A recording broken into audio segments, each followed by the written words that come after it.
सुद्धा काही ठिकाणी निदर्शनं झाली. तुमच्या संभाजीनगरमध्ये पाहिलं तर दोन्ही गट आमने सामने आलेले आहेत. मोठा राडा निदर्शने केली जाते. कुठे कोणी सांगितलं तुम्हाला? अहो निदर्शन वगैरे कुठे झालेली आहे ती? काही वेळेला पक्षाच्या नेत्याला एक थोडे सहानुभूती दाखवण्यासाठी 15 मिनिटाचे काही लोकांनी काळा झेंडा दाखवले. कुणाला काळा झेंडा दाखवले मला तेच कळालं नाही. तेच कळालं नाही कुणाला काळे झेंडे दाखवले. एखादी रॅली चालली किंवा एखादा नेता चालला त्याला निषेधार्थ काळे झेंडे दाखवणे मी ऐकलेलं आहे.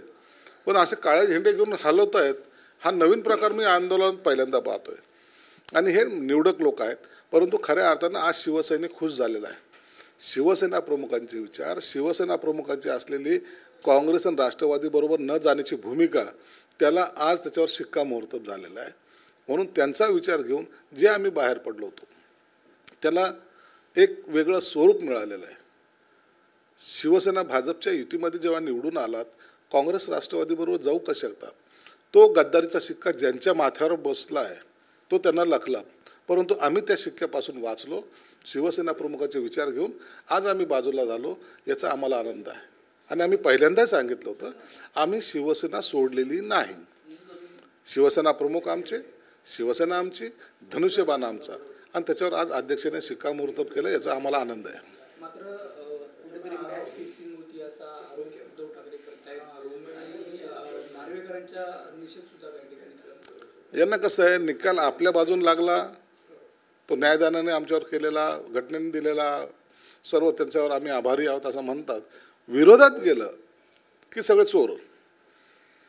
निवडणूक आयोगाने निकाल दिला 2,000 कोटी रुपये खाल्ले. आता इकडे जर निकाल लागला जर यांच्या बाजूने असताना गद्दारांना आम्ही गाडलं अशी भाषा केली असते. आज त्यांच्या विरोधात निकाल लागला तर तुम्ही असं बोलता. अहो आम्ही कधी बोललेलं नाही आहे तसं. आता तुमचे 13 आमदार अपात्र झाले नाहीत, पात्र झाले, मग आम्ही काय म्हणायचं तुम्ही मॅनेज केले? असं नसतं. कायदा सगळ्यासाठी सारखा आहे. परंतु उद्या हे सुप्रीम कोर्टामध्ये जाणार आहेत ना. जर सुप्रीम कोर्टाने यांच्या विरोधात जर निकाल दिला ना तर सुप्रीम कोर्टावरही हे काही आरोप लावायला कमी करणार नाही. म्हणून यांना आरोप लावून लोकांना आम्ही किती चांगले आहोत दाखवण्याचा जो प्रयत्न आहे केविलवाना प्रयत्न त्याच्यामुळे ह्यांची धडपड चाललेली. आणि करणारे जे आहेत ना तेच जास्त बोलत आहेत.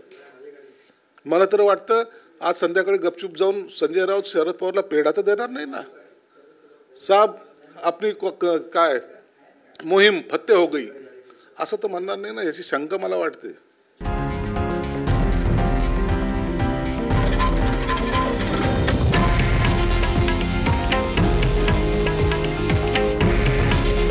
हे आहे देशातील नंबर 1 न्यूज नेटवर्क आणि आपण पाहत आहात TV9 मराठी. काळजी तुमची, हित महाराष्ट्राचं.